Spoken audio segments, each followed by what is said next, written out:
Assalamualaikum warahmatullahi wabarakatuh. Perkenalkan, nama saya Astati Oktavia, mahasiswi S1 PGSD BI kelas 3B Universitas Terbuka Palembang.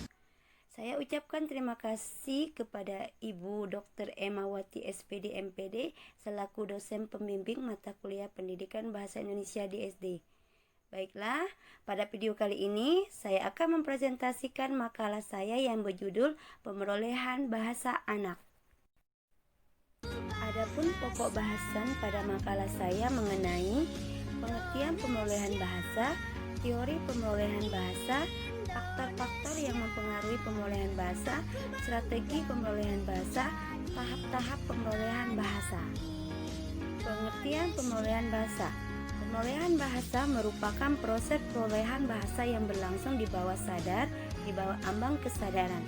Proses pemerolehan bahasa sangat rumit. Walaupun anak sejak lahir sudah dibekali dengan potensi dasar berbahasa. Potensi dasar itu harus diberi rangsangan dan pengembangan melalui interaksi dengan lingkungan sosial anak. Pemerolehan bahasa mempunyai permulaan yang mendadak atau tiba-tiba. Pemerolehan bahasa memiliki suatu permulaan yang gradual yang muncul dari prestasi-prestasi motorik, sosial, dan kognitif pralinguistik. Jadi, pemerolehan bahasa atau language acquisition adalah proses pemilikan kemampuan berbahasa secara alamiah. Pemerolehan bahasa anak dibagi menjadi dua bagian, yaitu pertama, bahasa pertama atau first language acquisition yang biasa disebut bahasa ibu atau B1. Dua, pemerolehan bahasa kedua atau second language acquisition, yaitu kajian tentang bagaimana pembelajar mempelajari sebuah bahasa lain setelah anak-anak memperoleh bahasa ibunya. Teori pemerolehan bahasa anak. Beberapa pandangan memberikan teori tentang pemerolehan bahasa. Yang pertama yaitu teori behaviorisme. Anak dilahirkan tanpa membawa apa-apa. Anak belajar melalui imitasi, modeling, atau reinforcement.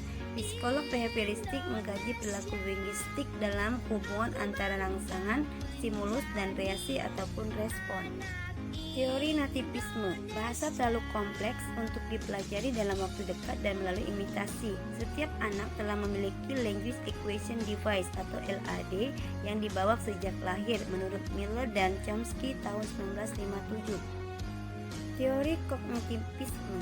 Urutan perkembangan kognitif menentukan perkembangan bahasa dari lahir sampai 18 bulan bahasa dianggap belum ada. Menurut pandangan kognitif, penguasaan dan perkembangan bahasa anak ditentukan oleh daya kognitifnya. Lingkungan tidak serta-merta memberikan pengaruhnya terhadap perkembangan intelektual dan bahasa anak kalau si anak sendiri tidak melibatkan secara aktif dengan lingkungannya. Terakhir yaitu teori interaksi Yunisme. Pemerolehan bahasa merupakan hasil interaksi antara kemampuan mental, pembelajaran, dan lingkungan bahasa. Faktor-faktor pemerolehan bahasa anak. Ada beberapa faktor yang mempengaruhi kecepatan dan kepastian perkembangan bahasa satu anak dengan anak yang lain tidaklah sama. Yang pertama yaitu faktor biologis. Perangkat biologis yang menentukan penguasaan bahasa anak adalah otak atau sistem saraf, alat dengar, dan alat ucap. Ketergantungan pada salah satu, apalagi ketiganya, akan menghambat kemampuan berbahasa anak. Faktor lingkungan sosial, interaksi dan komunikasi dengan lingkungan. Untuk menumbuh kembangkan kemampuan berbahasanya, seorang anak memerlukan lingkungan sosial sebagai contoh atau model berbahasa, memberikan rangsangan dan tanggapan, serta melakukan latihan dan uji coba berbahasa dalam konteks yang sesungguhnya. Faktor intelijensi, daya atau kemampuan anak dalam berpikir atau menalar. Dalam kaitannya dengan pemulihan bahasa, anak-anak yang menalar tinggi, tingkat pencapaiannya cenderung lebih cepat, lebih kaya, dan lebih bervariasi kehasana bahasanya daripada anak yang menalar sedang atau rendah. Jadi, pengaruh intelijensi terletak pada jangka waktu dan tingkat kreativitas perkembangan bahasanya. Yang terakhir yaitu faktor motivasi. Anak belajar bahasa karena adanya kebutuhan dasar yang bersifat praktis seperti lapar, haus, sakit, serta perhatian dan kasih sayang. Inilah yang disebut dengan motivasi intrinsik yang berasal dari diri anak itu sendiri. Sedangkan motivasi dari luar atau juga ekstrinsik adalah pemberian motivasi dari lingkungan sosial sangat berarti bagi anak untuk membuatnya kian bergairah belajar berbahasa. Anak yang dibesarkan dengan motivasi belajar bahasa yang tinggi akan kian memicu proses belajar bahasa anak. Strategi perolehan bahasa. Strategi perolehan bahasa pertama dan kedua. Bahasa pertama, meniru atau imitasi produktivitas melalui sarana komunikasi, mimik, gerak, dan isyarat, umpan balik atau respon, prinsip operasi atau pembetulan ujaran. Bahasa kedua dengan strategi aktif, strategi empatik, strategi formal, strategi eksperimental, strategi semantik, strategi praktis, strategi komunikasi, strategi monitor, dan strategi internalisasi. Tahap-tahap perolehan bahasa. Perkembangan kemampuan berbahasa mereka berjalan seiring dengan perkembangan fisik, mental, intelektual, dan sosialnya. Menurut Laskin, membagi perkembangan bahasa dalam 3 tahap. Yang pertama yaitu tahap pralinguistik.